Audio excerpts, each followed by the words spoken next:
Okay. Okay, everyone. I want to thank you for making it to the end of the PyData event.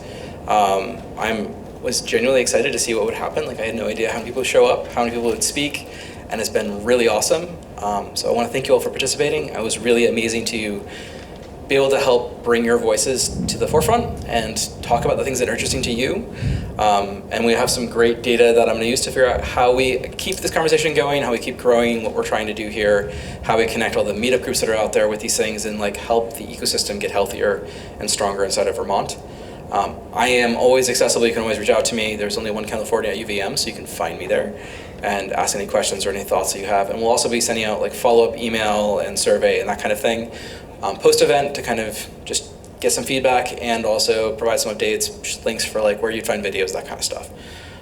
If you have anything else separately, like please reach out to me directly. I really appreciate the effort and all your attention for this entire time. And thank you very much. Have a rest of your day.